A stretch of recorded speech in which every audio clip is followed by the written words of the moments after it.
अस्सलाम वालेकुम नाज़रीन, आप देख रहे हैं प्रोग्राम रियासत और अवाम और मैं हूं मारिया जदू। नाज़रीन, आज तहरीक इंसाफ हुकूमत की 3 साला कारकर्दगी के हवाले से इस्लामाबाद में खसूसी तकरीब का इनेकाद किया गया और इस खसूसी तकरीब से वज़ीर आज़म इमरान खान साहब ने भी खिताब किया और उन्होंने हुकूमत के इब्तदाई चैलेंजेस का जिक्र किया और उन्होंने कहा कि बहुत मुश्किल वक्त था लेकिन अब वो गुजर चुका है और अब हम एक अच्छे और सही समत की जानिब रवा दवा हैं। और इसके साथ साथ आज की जो खसूसी तकरीब थी उस पर हम प्रोग्राम में गुफ्तगू करेंगे कि आया जो कारकर्दगी आज 3 साला तहरीक इंसाफ की जानिब से रखी गई है वो इनफ है कि हम दोबारा अवाम के पास जा सके और वोट ले सके, और इसके साथ साथ क्या अब जो वादे किए गए थे तहरीक इंसाफ की हुकूमत की जानिब से वो पूरे हुए हैं या नहीं हुए, और क्या अब अवाम को रिलीफ मिलेगा या नहीं। और इसके साथ साथ नाज़रीन, प्रोग्राम के दूसरे हिस्से में हम बात करेंगे सहाफियों को हिरासा करने के खिलाफ चीफ जस्टिस फाइज ईसा के अज खुद नोटिस के मामले में सुप्रीम कोर्ट ने अज खुद नोटिस का जो तरीकाकार था उसका फैसला सुना दिया है।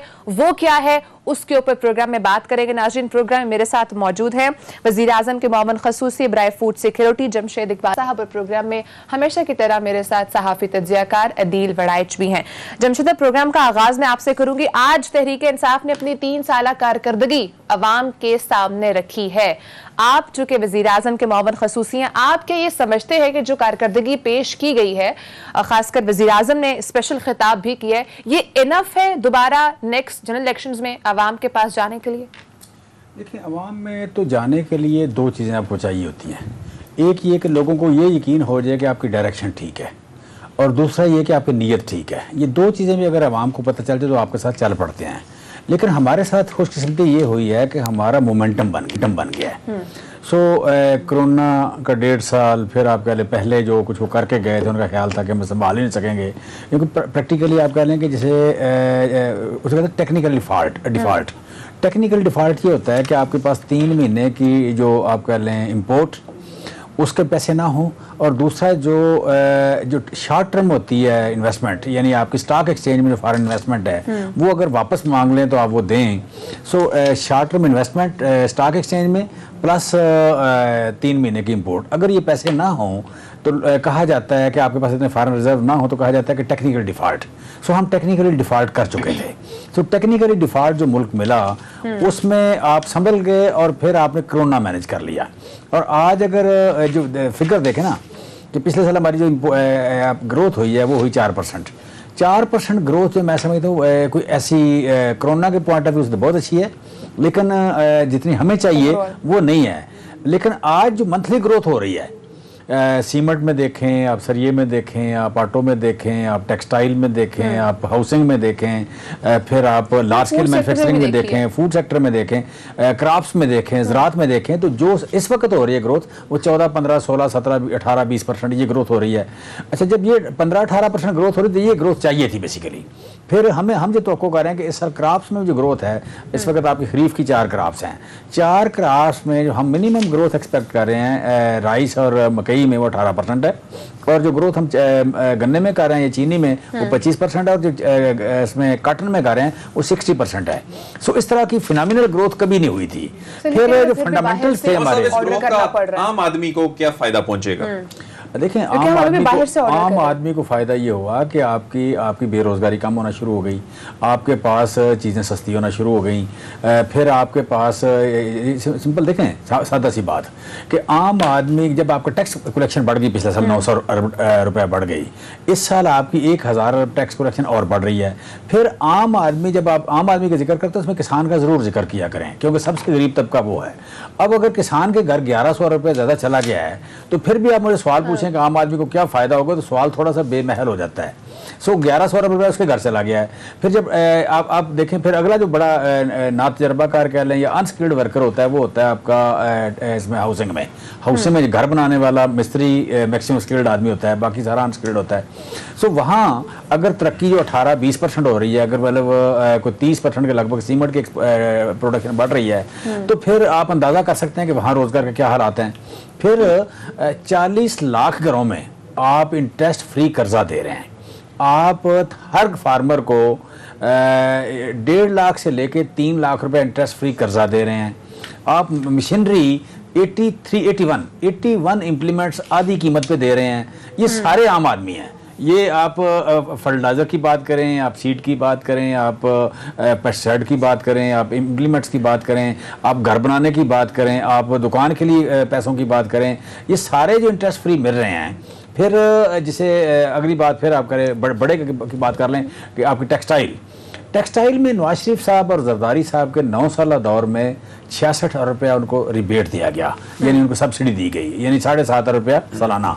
हमने 3 साल में 115 रुपया रिबेट दिया, यानी 38 अरब रुपया सालाना। आज आपकी जो टेक्सटाइल है, अगर 4 अरब डॉलर की एक्सपोर्ट बढ़ गई है तो ये तुक्का नहीं है, ये कोई इत्फाक नहीं हो गया, कोई आप कह लें कोई आसमान से कोई चीज़ उतर आई है। और अगले महीने, पहला महीना है जुलाई का, जुलाई के महीने में उससे ज़्यादा बढ़ रही है। चीमा साहब, आप भी एक एक्शन प्लान लेकर आए थे, उसने इम्प्लीमेंट होना था, आपको भी माशाल्लाह अब कई माह हो चुके हैं। सिस्टम कितना सपोर्ट कर रहा है आपको, कितने मुतमिन हैं आप उस एक्शन प्लान के इम्प्लीमेंटेशन के हवाले से? देखें, सिस्टम आप कह लें रवायती तौर पर सिस्टम हमेशा स्लो होता था, लेकिन हो क्या रहा है कि हमारे गवर्नमेंट में और पुरानी गवर्नमेंट्स में तरीक़ाकार क्या है। वज़ीर-ए-आज़म पाकिस्तान ने 15 प्रायोरिटी, ये 15 या 14 प्रायोरिटी एरियाज तय किए हुए।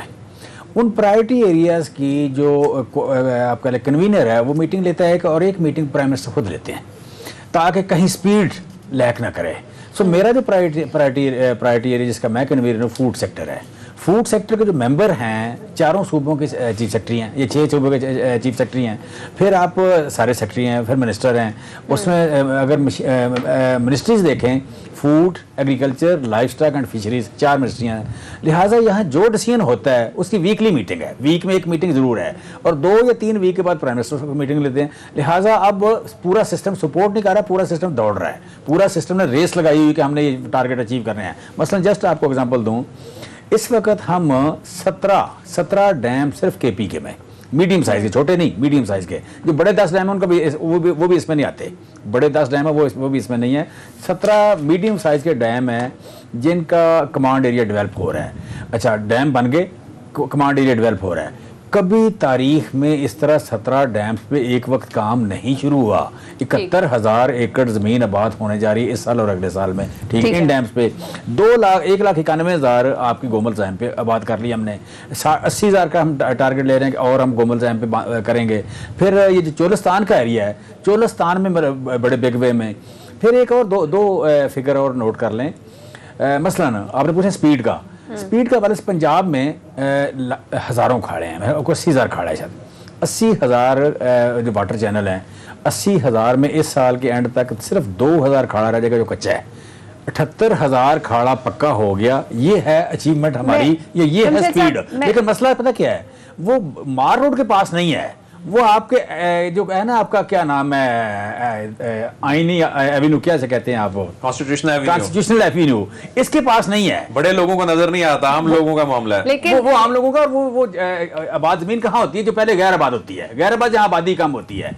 सो हम बुनियादी नौइयत के काम कर रहे हैं। पौधे कहाँ लग रहे हैं, जंगल में। पौधे कहाँ लग रहे हैं, जमशेद साहब, ये तो तमाम चीजें जो आज हमने इस तकरीब में भी सुनी है। लेकिन नदील, मैं आपसे जानना चाहूंगी, जो वादे इमरान खान की हुकूमत ने किए थे, like let's suppose across the board accountability का कहा गया था, सिविल रिफॉर्म्स का कहा गया था, ये वो तमाम चीजें जिनके बारे में कहा गया था कि इनको फर्स्ट स्टेप में जो है वो हल किया जाएगा। और रिफॉर्म्स पे जिस तरह से फोकस होता था वो हमने आज से पहले भी कभी नहीं देखा है। लेकिन क्या आप ये समझते हैं कि जिस तरह से रिफॉर्म्स के बारे में कहा जाता था वो इंप्लीमेंट हुए हैं या उनको लाया गया किसी भी एक सेक्टर में? देखें, जो इमरान खान साहब ने रिफॉर्म्स की बात की थी, अगरचे वो रिफॉर्म्स नहीं हो सकी, लेकिन उसमें उनकी दिलचस्पी नजर आ रही है। और जब जो करप्शन के खिलाफ एहतसाब की बात है, तो उसमें भी आज देखें, आज की जो तकरीब है ये शुरू हुई उन वीडियो से हुई जो उनका नैरेटिव है, और यही वो नैरेटिव है जिस पे 3 साल जो है इमरान खान साहब जो है बात करते आए हैं। लोग पूछते थे महंगाई, ये कहते थे जी एहतसाब नहीं छोड़ूंगा, इनको नहीं छोड़ूंगा, रुलाऊंगा। तो मैं समझता हूँ इमरान खान साहब को इन चीजों से निकल के अवामी इशूज पे आना चाहिए था, और आज वो आ गए हैं उस पर। और जमशेद इकबाल चीमा साहब जैसी जो शख्सियात हैं, इनकी काबीना में जो शमूलियत है, ये उसी की कड़ी मुझे नजर आती है। ठीक है, तो जमशेद साहब, मुझे आप ये बताएं कि जिस तरह से वादे किए गए थे खासकर रिफॉर्म्स के, क्या आप वो देख रहे हैं? देखिए, इसमें जिस तरह दिल ने बात की, 2 सेगमेंट इसके बनते हैं। एक सेगमेंट ऐसा है कि जहाँ पे आपको बहुत यू कैन से कि रेजिस्टेंस बहुत ज़्यादा है, वो उसमें अदालत आ जाए या अदालती निज़ाम आ जाए या कोई और तरीक़ाकार जिसमें स्टे हो गया, स्टे वगैरह हो गया, ये वो जिसे कहते हैं जहाँ प्ले किया जा सकता है, तो वहाँ स्पीड स्लो होती है। ये नेचुरल है कि लोग ट्रेंड इतने ज़्यादा हैं या सिस्टम उनको इतना सपोर्ट करता है कि वहाँ पे, लेकिन जहाँ पे ये चीज़ नहीं है वहाँ रिफॉर्म्स बड़ी तेज़ हैं। जैसे मैंने बात की एग्रीकल्चर की, फूड सिक्योरिटी की बात की, मैं अगर वाटर सेक्टर की बात करूँ, मैं अगर एनवायरनमेंट की बात करूँ कि अगर देखें तकरीबन कुछ 65 करोड़ दरख्त लगा पहले 74 साल में। हमने एक टेंडर जो केपी का 1 अरब लगा दिया, अब पूरे पाकिस्तान 10 अरब दरख्त लगाना, ये स्पीड देखें। और अगर हम अदालती निज़ाम की तरफ जाएं तो वहाँ स्पीड आपको और नजर आएगी। सो बेसिक बात है। दूसरी बात उसमें चीमा साहब के पास बताने के लिए इतना कुछ है कि आप मारिया को टफ टाइम दे रहे हैं और मारिया को नहीं बात करने दे रहे हैं। फौरन चीचा क्या नाम है अपना पाकिस्तान तहरीक इंसाफ के लोग जो हैं असल इश्यूज पे बात नहीं किया करते थे, तो आज इतनी बात कर रहे हैं। एक मिनट फिगर। लेकिन दूसरी बात आपने कहा रिफॉर्म के, 2 देखे फिगर याद करें आज कि आज प्राइम मिनिस्टर ने कहा कि 2.5 अरब रुपया इकट्ठा किया। आप कह लें कि ये जो था ये एंटी करप्शन ने नवाज शरीफ साहब के दौर में 2.5 अरब रुपया इकट्ठा किया। अब उन्होंने 480 रुपया इकट्ठा किया, ठीक है। अच्छा, फिर आप देखें कि ये जो पैसे थे इसके नैब के, कि नैब की कलेक्शन कितनी है, ये उन रिफॉर्म्स का ही नतीजा है, ये फॉलोअप का ही नतीजा है, ये आपकी कमिटमेंट का ही नतीजा है। लेकिन नैब तो इंडिपेंडेंट इदारा है ना जी, आपको क्या जरूरत है उसकी ऑनरशिप लेने की और उसको मामले को मुतनाजा करने की? आप लोग क्यों कहते हैं जी तो नैब ने करना, इंडिपेंडेंट है, हुकूमत के अंडर नहीं आता। मैं कहता हूँ कि हुकूमत ने रुकावट नहीं डाली। बेसिक हुकूमत का उसमें किरदार इतना है कि पहले हुकूमतें उसकी परफॉर्मेंस में या उसकी कारकर्दगी में, उसकी फंक्शनिंग में हुकूमतें रुकावट बनती थी। आपको याद होगा कि नवाज शरीफ साहब ने बयान दिया था कि हमें नैब के पर काटने पड़ेंगे, ठीक है। क्या नाम था उसका जो माशाल्लाह बड़े क्लीन मैन थे, स्पीकर या सादिक साहब, उन्होंने उसका बयान दिया। फिर हमारे जो अब्बासी साहब हैं मरी वाले, जो वज़ीर आज़म भी थे, उन्होंने बड़ा ज़बरदस्त बयान दिया। शाहिद हकान अब्बासी साहब ने, मैं नाम इसलिए लेता कि अगला जो काम उन्होंने उनका बताना है वो बड़ा अजीब सा बताना है मैंने। लिहाजा ये वो लोग हैं कि जो आप कह लें कि सिस्टम के सामने जो एक्सपोज हो गए कि करप्शन के। चीमा साहब आपने ग्रोथ की बात की ना, अब ग्रोथ इतनी हो रही है माशाल्लाह, लेकिन चीनी बाहर से मंगवानी पड़ती है। ये आम आदमी का सवाल है। चीनी की कीमतें कम नहीं होती, गंदम की कीमतें कम नहीं होती, ठीक है, इंटरनेशनल प्राइसेस जो है वो मैटर करती हैं, उसका इम्पैक्ट होता है, लेकिन अवाम सवाल पूछती है कि हम पे कब असर पड़ेगा इन चीजों का। देखें इसमें जो है ना, ये जो चीनी है, चीनी और गंदम, ये दोनों चीज़ों की हमारे मुल्क में कोई कमी नहीं। हमारी चीनी पिछले साल हमारे पास 81 मिलियन टन गन्ना पैदा हुआ। 81 मिलियन टन गन्ने का मतलब कि तकरीबन 7 मिलियन टन चीनी पैदा हुई। आपकी ज़रूरत है कुछ 6.2-6.3 मिलियन टन, आपकी 7-8 लाख टन चीनी आपके पास ज़्यादा थी। लेकिन हमारा बिजनेसमैन अनफॉर्चुनेटली ये ब्रांडिंग या वैल्यू एडिशन पे काम कम करता है, ये प्लान करता है शॉर्टेज को और र्यूमर पे जाता है, र्यूमर सुन के जाता है। लिहाजा हमें उसकी जो र्यूमर थी या उसकी ज़हीरा अंदोज़ी की जो आदत है, उसकी वजह से इसकी कीमत बढ़ी। और हम इस वक्त जो गंदम चीनी मंगवा रहे हैं उस रिजर्व बिल्ड करने के लिए मंगवा रहे हैं। दूसरी गंदम की अगर बात करें तो गंदम हम खाते हैं 115 किलो पर कैपिटा। 22 करोड़ लोग 115 किलो खाएं तो आपकी फिर 12 लाख आप बीज डालें गंदम का, तो टोटल बनती है 26 मिलियन टन आपकी रिक्वायरमेंट है। आपके पास जो चीनी कंट्रोल नहीं हो रही है, रीजन आपको लगता है? नहीं, गंदम जो आपके पास मौजूद है 27.5 मिलियन टन इस साल पैदा हुई, 7 लाख टन पिछली थी, ये थी आपका 28.2 मिलियन टन आपके पास मौजूद थी। आपकी रिक्वायरमेंट 26 मिलियन टन है। हम इसलिए मंगवा रहे हैं कि हम स्ट्रेटेजिक रिजर्व, दुनिया में एक असूल है कि 120 दिन के रिजर्व रखो, कभी आपकी प्राइस अनस्टेबल नहीं होगी। ये कभी पाकिस्तान में काम नहीं हुआ, हम इसमें करने जा रहे हैं। लिहाजा ये इसलिए मंगवा रहे हैं, जरूरत नहीं इसकी। अच्छा जमशेद साहब मुझे ये बताइए, दूसरा सर एक आप सवाल आपने पूछा कि सस्ती कब होगी, अगले साल सस्ती हो जाएगी। चीनी सस्ती हो जाएगी, गंदम सस्ती हो जाएगी? नहीं, गंदम में सस्ती होगी, गंदम का रेट यही रहेगा, सस्ती हो जाएगी, लेकिन ये जो चीनी वाला माफिया है सस्टेन रहेगी फिर उसके बाद नहीं सस्टेन के। अगले साल चीनी आपकी जरूरत से 3 मिलियन टन ज्यादा पैदा होने जा रही है। 3 मिलियन टन, 1.5 साल की चीनी अगले साल पैदा हो रही है आपकी, और वो आ जाएगी तकरीबन 75 रुपए के लगभग इसका रेट। जमशेद साहब, एक कल इमरान खान साहब लाहौर गए और उन्होंने कहा कि वजीर आला पंजाब उस्मान बुज़दार ने बहुत सारे ऐसे काम किए हैं जो मैं देख पा रहा हूँ लेकिन अवाम नहीं देख पा रही है। क्या आप देख पा रहे हैं? देखिए, मैं तो डायरेक्ट आप कह लें कि उसमें शामिल हूँ। शामिल इस तरह के जिस ग्रोथ की मैं बात कर रहा हूँ, मैं एग्रीकल्चर की बात करूँ अगर कि 6 फसलें टॉप के बह गई हैं। अब ये पंजाब की इंक्लूजन के बगैर हो सकता था? कि 60% अगर ज़राअत पंजाब में है, 70% ज़राअत पंजाब में है, तो उसकी इंक्लूजन के बगैर क्या हो सकता था। या हाउसिंग की बात करें तो अगर पंजाब का 22 करोड़ लोगों में पंजाब का शेयर 12 करोड़ हो, तो 12 करोड़ लोगों की इंक्लूजन के बगैर हो सकता है ये। या वहाँ इंफ्रास्ट्रक्चर डेवलप ना हो रहा हो, हेल्थ वहाँ बेहतर ना हो रही हो, और हमारे इंडिकेटर बेहतर हो जाए, हो नहीं सकता। लिहाजा ये जो बात प्राइम मिनिस्टर ने की बिल्कुल ठीक की। मसलन पिछली मीटिंग जो थी कैबिनेट की, तो I was part of that. वहाँ पे जो मैं पंजाब में PM साहब के साथ गया हुआ था, कल भी मैं PM साहब के साथ ही था वहाँ पे, ठीक है। तो वहाँ जो मीटिंग थी उसमें उन्होंने बताया कि सर हमने जो निस्तर 2 बना लिया है। उन्होंने कहा निस्तर 2 कितना है? उन्होंने कहा निस्तर 1 के बराबर। उन्होंने कहा फिर आपने निस्तर नाम क्यों रखा है जी? ठीक है, निस्तर 2 ऐसा लगता है जैसे आपने छोटा ब्लॉक बना लिया उसके साथ। अब वो उससे को 15 मील या 20 मील दूर है, उतना ही अस्पताल है।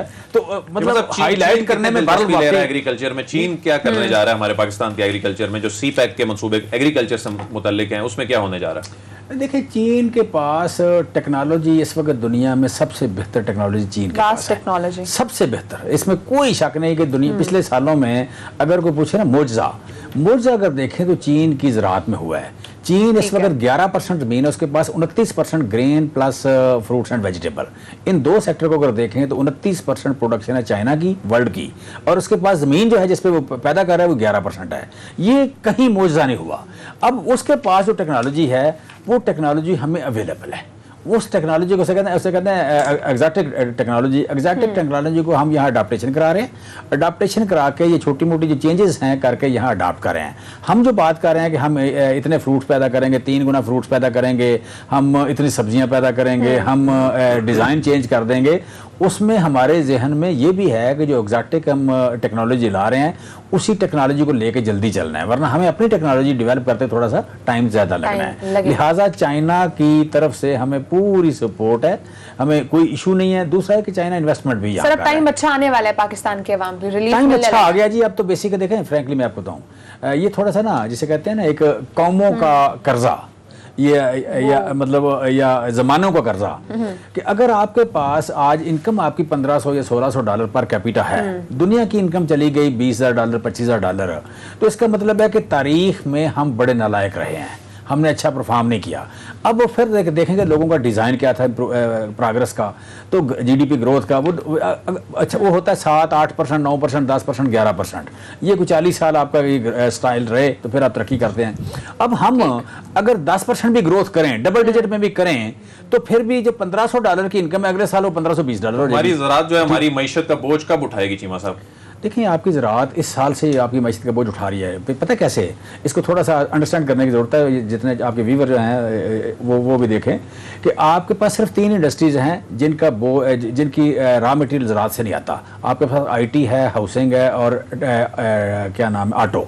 इन 3 इंडस्ट्रीज़ के अलावा तमाम इंडस्ट्री का रॉ मटेरियल ज़राअत से आता है। ज़राअत चलती है तो टेक्सटाइल चलती है, ज़राअत चलती है तो शुगर मिलें चलती हैं, ज़राअत चलती है तो फ्लोर मिलें चलती हैं, ज़राअत चलती है तो आपके चमड़े वाले चलते हैं, फूड सेक्टर सारा चलता है, खाद सेक्टर सारा चलता है। फिर वो वहां से पैसे आते हैं या वैल्यू एडिशन होती है तो आपका सीमेंट सेक्टर चलता है, हाउसिंग सेक्टर चलता है, आपके मोटरसाइकिल बिकते हैं, ट्रैक्टर बिकते हैं, कारें बिकती हैं। ये ज़राअत बुनियादी हब है। ज़राअत एक ऐसा पिविटल पॉइंट है, ज़राअत एक ऐसा घंटाघर है कि आपकी सारी सो फार राइट नाउ आपकी जो प्रोग्रेस है उसके गिर्द घूमती है। सर, आपने जिक्र किया कि ग्रोथ इस बार ज्यादा थी, लेकिन फिर भी अवाम तक उस तरह से हर किसी को नहीं पहुंच पाई है। ये बहुत बड़ा क्वेश्चन रेज हो रहा है। तो क्या आप समझते हैं कि इस वक्त हमें पॉपुलेशन को भी कंट्रोल करना चाहिए ताकि जितनी हम चीजें इस वक्त पैदावारी सलाहियत बढ़ रही है वो आगे पहुंच भी पाए उतनी? देखें, ये तो कौमी जुर्म किया आपने, सच्ची बात है। ये जो जरा हमने पॉपुलेशन को कंट्रोल नहीं किया, ये भी एक ज़मानों का हमने कर्ज देना है। ये हमने अपने मुल्क के साथ ज्यादती की है और अभी भी उस लेवल पे बहरहाल काम नहीं हो रहा। इस पे जो काम हो रहा है, मैं वाहद सेक्टर जिसमें मैं PTI गवर्नमेंट से समझता हूँ कि जितना काम होना चाहिए वो नहीं हो रहा, वो पॉपुलेशन कंट्रोल। यहाँ इतना सेंसिटिव बना दिया गया, मेंबर ने इस चीज़ को सपोर्ट नहीं किया।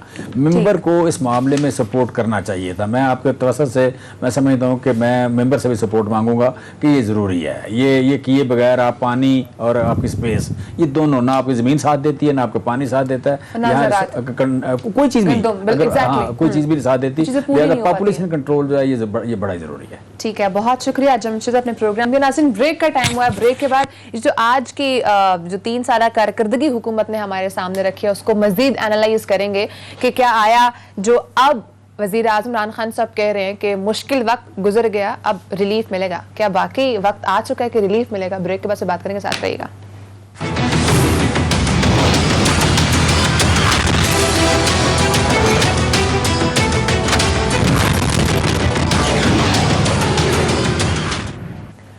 वेलकम बैक नाज़रीन। ब्रेक पे जाने से पहले हमारे साथ प्रोग्राम में जमशेद इकबाल चीमा साहब थे। उनसे हमने जाना कि आया जो कारकर्दगी है जो दिखाई गई है आज, वो एनफ है नहीं। अभी नाज़रीन मुझे प्रोग्राम में ज्वाइन किया है सहाफ़ी तज्ज़ियाकार सदीक जान ने। उनसे जानते हैं एनफ थी या नहीं, उस पर तो बात करेंगे ही करेंगे, लेकिन सदीक मुझे ये बताइएगा कि ज़रूरत क्या आई कि आखिरकार तहरीक इंसाफ को अपनी 3 साल कारकर्दगी अवाम के सामने रखनी पड़ी? देखिए, इसकी 3 वजूहत हो सकती हैं। पहली वजह तो ये हो सकती है कि प्राइम मिनिस्टर पाकिस्तान इमरान खान साहब जब अपोजिशन में थे तो ये कहा करते थे कि हुकूमतों को अकाउंटेबल होना चाहिए और हुकूमत को जो है वो आवाम को जवाबदेह होना चाहिए, आवाम को बताना चाहिए। और यही वजह है कि इमरान खान साहब ने आज 3 बरस बाद ये इवेंट किया। इससे पहले भी उन्होंने अपनी कारकर्दगी बताई थी। तो ये एक वजह हो सकती है कि वो ये तासुर दे रहे हैं कि देखें, हम तो आवाम के सामने ख़ुद को पेश कर रहे हैं, हम आवाम को बता रहे हैं कि हमने क्या क्या चीज़ें की हैं। क्योंकि देखें, असल में मसला ये हुआ कि इमरान खान साहब के लिए सबसे बड़ा चैलेंज जो हुकूमत के बाद उनके सामने आया, वो उनके अपने ही बयानात थे, वो उनके अपने दावे थे, वो उनके अपने नारे थे। 50 लाख घर बना देंगे, 1 करोड़ नौकरियां दे देंगे और बाहर के लोग नौकरी करने आएंगे, बैरूनी कर्जे उतार देंगे, IMF के पास नहीं जाएंगे। और वो पैरामीटर्स जो है इमरान खान ने खुद सेट किए थे और वो उनके लिए ज़ाहिर है सबसे बड़ा चैलेंज बन गया। अपोजिशन तो जिस हद तक चैलेंज है वो आपके सामने है, वो मुझे बताने की जरूरत नहीं है। यानी देखें, सियासत में सबसे ज़्यादा अजियत का लम्हा किसी पॉलिटिशियन के लिए या जमात के लिए ये होता है कि वो इररेलीवेंट हो जाए। और आप ये देखें कि अपोजिशन को बैठ के सोचना चाहिए कि इस वक्त पूरी की पूरी अपोजिशन इररेलीवेंट हो चुकी है। प्रेस कॉन्फ्रेंस करते हैं, ये नहीं है कि उनको रोक दिया गया है मीडिया को, लेकिन मीडिया उसको खबर चलाना भी इंपॉर्टेंट नहीं समझता कि यार ये क्या हम चलाएं, कि क्या फिर जलसे करने जा रहे हैं। सदीक साहब, आपकी इस बात से वैसे मुकम्मल तौर पे इत्तेफाक तो नहीं किया जा सकता, लेकिन इसमें कोई शक नहीं है कि जो 3 बरस का अरसा होता है ना, इसमें हुकूमतों का जो ना सिर्फ मोराल बल्कि जो पॉपुलैरिटी ग्राफ है ये भी गिरना शुरू हो जाता है। और चौथा साल तो वैसे ही इलेक्शन का साल होता है, 5वें साल में वैसे ही टाइम नहीं होता, लेकिन 3 साल में आज जो पाकिस्तान तहरीक इंसाफ की हुकूमत कॉन्फिडेंट नजर आ रही है, इसकी क्या बड़ी वजह आपको नजर आती है कि ये कॉन्फिडेंस तीसरे साल में, मतलब पहले 2 साल में नहीं था हैरानकुन तौर पे, तीसरे साल में जाके कॉन्फिडेंस बन रहा है? इसकी रीजन आपको क्या नजर आती है? वैसे देखिए, मैं पिछली एक जो बात कर रहा था उसमें से एक चीज़ का इजाफा करके फिर इस पे आता हूँ। आपको इंपॉर्टेंट आपने बात कही है, और इसकी एक वजह जो है वो ये भी हो सकती है कि हुकूमत हो सकता है इमरान खान साहब, मैंने पहले ये प्रोग्राम में एक बार बात कही थी यहीं बैठकर कि हुकूमत जो है वो 6-8 माह पहले भी इलेक्शन में जा सकती है। और उसकी वजह यही होगी, अब इसको मैं रिलेट करता हूँ वड़ाई साहब के सवाल के साथ। कॉन्फिडेंस की वजह क्या है? कॉन्फिडेंस की वजह अपोजिशन की नाअहली, नाकामी और उनका एक बदतरीन हिकमत अमली है। इस वक्त मैं आपको यही तो अर्ज कर रहा हूँ, कारकर्दगी नहीं समझते आप? देखें, कारकर्दगी कुछ चीज़ों में बहुत अच्छी है और कुछ चीज़ों में बदतरीन है। बदतरीन किन चीज़ों में? इस्लाहात कहाँ हैं? जो कहा करते थे इस्लाहात के लिए कौन सा आपको पैसे चाहिए, कौन से अरबों डॉलर खर्च होने चाहिए, मुझे बताएं। पुलिस रिफॉर्म्स कहाँ हैं? कहीं नहीं है, ठीक है। तो अब मसला ये है कि ये 2 सबसे बड़े, और तीसरा महंगाई जो पहले नंबर पे होना चाहिए, सबसे बड़ा मसला। एक तो महंगाई ज़ाहिर है इंटरनेशनली इश्यूज हैं, कोविड के बाद पूरी दुनिया में महंगाई हुई, लेकिन जो मसनूई महंगाई है वो मतलब ब्यूरोक्रेसी के क्या रवैये में तब्दीली आई है। सदीक साहब, आज आप उस तकरीब में भी मौजूद थे और उस तकरीब का जो आगाज हुआ वो कुछ वीडियो क्लिप्स और वो जो उनके जो पार्टी के नगमे हैं उनसे हुआ। आज की तकरीब में भी जो उसका आगाज हुआ वो अपोजिशन की करप्शन से शुरू हुआ।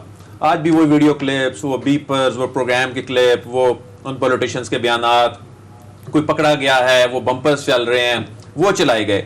तो आज भी इमरान खान साहब की प्रायोरिटी में यही चीज शामिल है, अगरचे अवामी इश्यूज पर बात। रोकूंगा आपको थोड़ा सा। ये मुझे लगता है आपने वो तकरीब देर से देखनी शुरू किया है, लेकिन आपके नाम का टैग लगा हुआ था एक चेयर के ऊपर, आप आए नहीं है, लेकिन आपके नाम का और मारिया के नाम का टैग लगा हुआ था और वो रिजर्व ही रही चेयर्स, और वहाँ उन्होंने किसी को बैठने भी नहीं दिया। तो आपने अगर ना जाना हो तो बता दिया करें, ऐसे ही 2 सीटें उन्होंने जो है ना वो रिजर्व रखी, आखिर तक किसी को बैठने भी नहीं दिया। तो अब मसला ये है कि जो आगाज़ हुआ वो इमरान खान साहब की जद्दोजहद दिखाई गई। 2018 से पहले 22 साल क्या करते रहे, किस तरह करते रहे, क्या क्या कहते रहे, और ख़ास तौर पे जो अदील बड़ाई साहब बहुत इंपॉर्टेंट था, किसी प्रोग्राम में हमें इस पे बात करनी चाहिए कि इमरान खान साहब 20 साल तक कहते रहे कि अफगानिस्तान का कोई मिलिट्री सोल्यूशन नहीं है। और आप देखें कि हमारे यहाँ पे बहुत से लोग यहाँ पे जो इंटरनेशनल मीडिया में लिखते हैं, जिनको बड़ी कवरेज मिलती है इंटरनेशनल मीडिया में, वो लिखते रहे कि इमरान खान तालिबान खान है, ये दहशतगर्दों का सपोर्टर है, इमरान खान को गलत कहते रहे। और आज इमरान खान दुरुस्त साबित हुए तो वो के लिए बहुत इंपॉर्टेंट है साबित हुए। और बड़ाई साहब ये जो आप बता रहे हैं ना, ये चौथे नंबर पे चला नहीं, मतलब आगाज में था। देखें सदीक जान साहब, देखें इसमें एक जो मारिया, मैं इस पे इसलिए बात कर रहा हूं। देखें आज कारकर्दगी बताने का दिन था, आज कारकर्दगी उन्होंने बताई भी, लेकिन ये कारकर्दगी में नहीं आता कि आप अपोजिशन को यहां इंसाफ की असास यही है, एहतसाब है। सदीक उस एहतसाब में वो रिकवरियां उस अंदाज में नहीं हुई। अगरचे वो कह रहे थे नैब ने इतनी रिकवरियां की, नैब उनके अंडर नहीं आता, एंटी करप्शन ने की। देखिए अब अवाम जो है ना, उनकी इन चीजों में इतनी दिलचस्पी नहीं रही। इस चीज को जो प्राइम इंपॉर्टेंस है वो देने की जरूरत नहीं। ये काम करते रहें, इदारों को फाल करें, वो अपना काम करें। जिनके आप अवामी इश्यूज पर हैं। मेरे कहने का मकसद ये था, मेरा मकसद ये नहीं था कि पहले दिखा दी बाद में दिखा दी। इशू नहीं है बड़ा सब, क्या बात कर रहे हैं? नहीं है, लेकिन उसको आप जब देखें, अवामी इशू इस वक्त सबसे बड़ा है महंगाई। इस वक्त अवाम एहतसाब पर नहीं बात। बड़ा सब मैं हैरान हो रहा हूँ आपके इस एनालिसिस पर कि आप कह रहे हैं कि इमरान खान, पहली बात तो यह कि चौथे नंबर पे ये वीडियो चली, डेकेड ऑफ डार्कनेस के नाम से, ये जो डिजिटल मीडिया विंग है उन्होंने ये बनाई थी, या सोशल मीडिया टीम उनके जो उसने बनाई थी।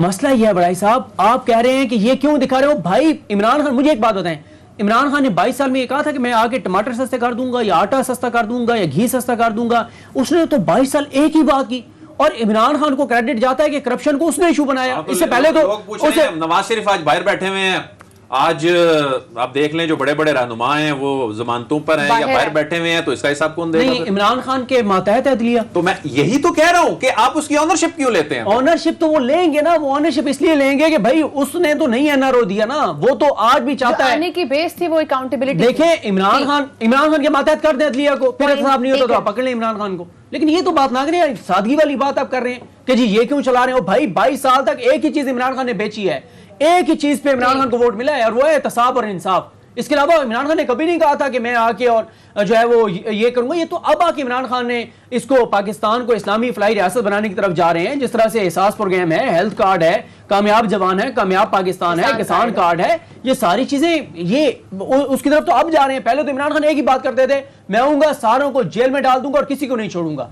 भाई इमरान खान ने जिस दिन एहतसाब का नारा छोड़ दिया, जो असास है इसको निकाल दे तो धड़ाम से गिर जाएगी। ईसा नकवी साहब का वो इंटरव्यू भी चला था जो उन्होंने तस्नीम असलम साहिबा का किया था, और उसमें भी उन्होंने बताया कि नवाज शरीफ साहब किस तरह नाम नहीं लेने देते थे कुलभूषण का, और किस तरह वो भारत के हवाले से वो रोक दिया करते थे। तो वो काफी वो बहुत वायरल हो रहा है। नाज़रीन, ब्रेक का टाइम हुआ है। ब्रेक के बाद नाज़रीन हम बात करेंगे सहाफियों को हराने के खिलाफ जस्टिस काजी फाइज ईसा के आज खुद नोटिस लेने के मामले में सुप्रीम कोर्ट ने आज खुद नोटिस का जो तरीकाकार है उस केस के ऊपर फैसला सुना दिया है। इसकी इनसाइट आपके साथ शेयर करेंगे, साथ ही रहेगा।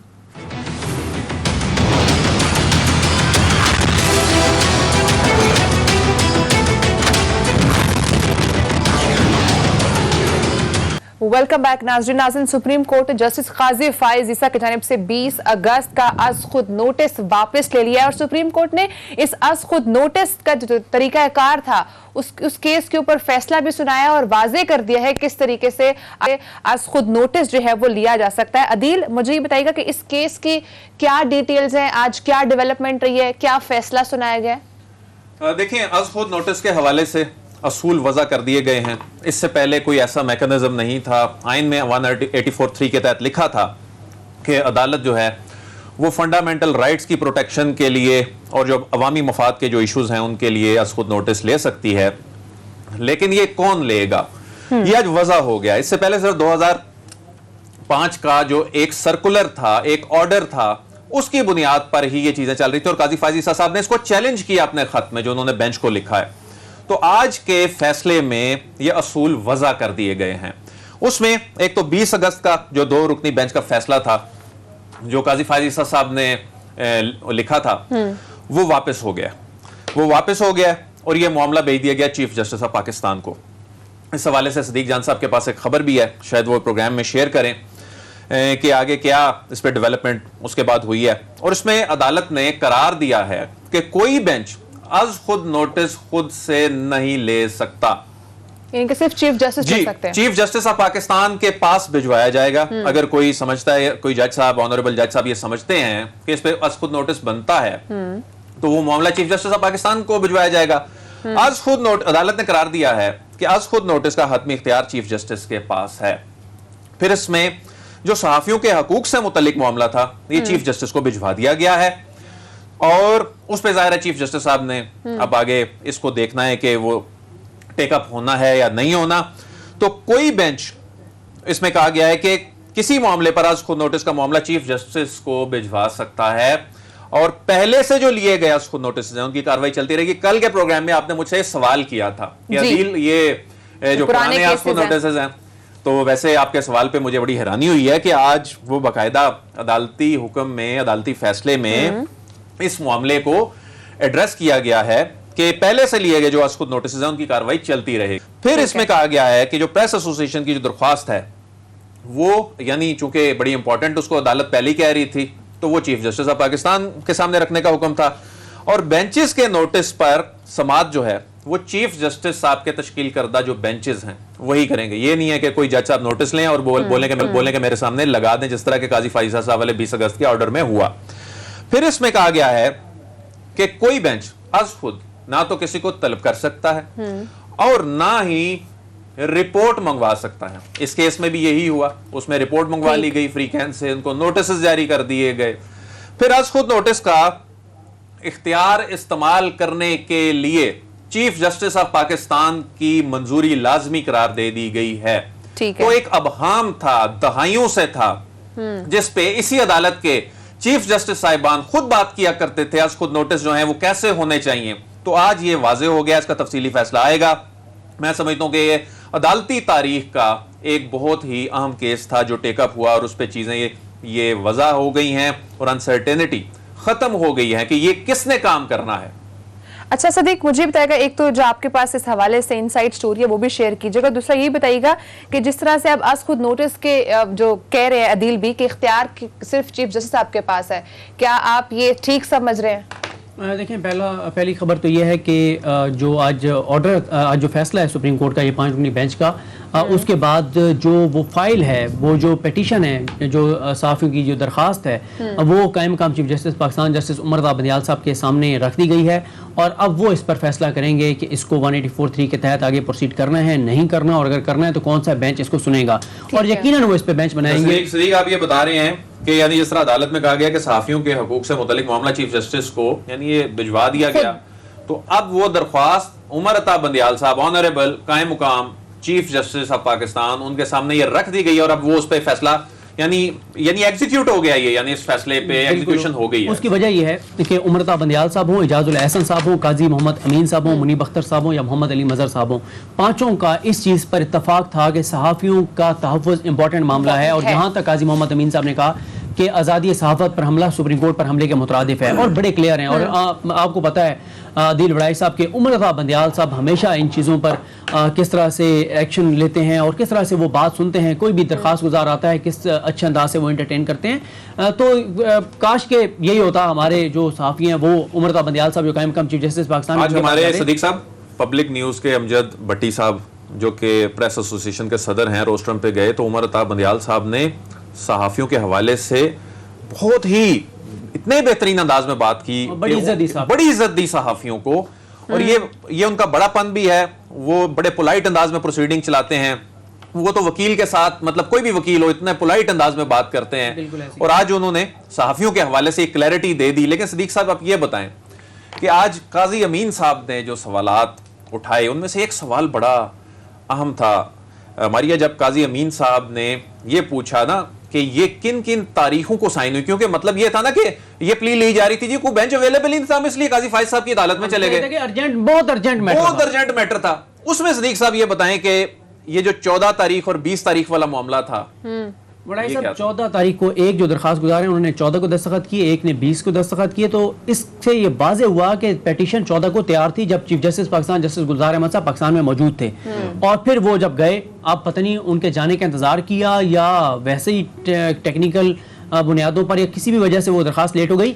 और यहाँ पर मैं आपको एक और चीज़ ये बताऊँ कि आज के इस ऑर्डर से वो जो एक लेटर लिखकर और रजिस्ट्रार सुप्रीम कोर्ट जवाद पाल साहब पर जो इल्ज़ामात लगाए गए थे, मेरा ख्याल है वो भी आज उन इल्ज़ामात से बरी हो गए हैं। कि इसका मतलब है कि जो registrar supreme court of Pakistan का नोट था वो दुरुस्त था, उन्हें जो निशानदेही की थी वो दुरुस्त थी। रजिस्ट्रार सुप्रीम कोर्ट ने जो अपनी जिम्मेदारी आईनी और कानूनी तौर पर अदा की थी उसमें वो जस्टिफाइड थे कि एक जो सुप्रीम कोर्ट की रवायात हैं, स्ट्रक्चर्ड जो एक चीज़ें हैं, जो एक निज़ाम है, जो एक सिस्टम है, उससे हट के काम किया गया था। आज के इस फैसले ने उन्हें भी जो है वो इससे बरी कर दिया उन इल्ज़ामात से कि जो उनके ऊपर इल्ज़ामात थे कि पता नहीं उनका कोई ज़ाती इसमें इंटरेस्ट है। वो एक उनकी जिम्मेदारी है, उन्होंने अपनी जिम्मेदारी अदा की।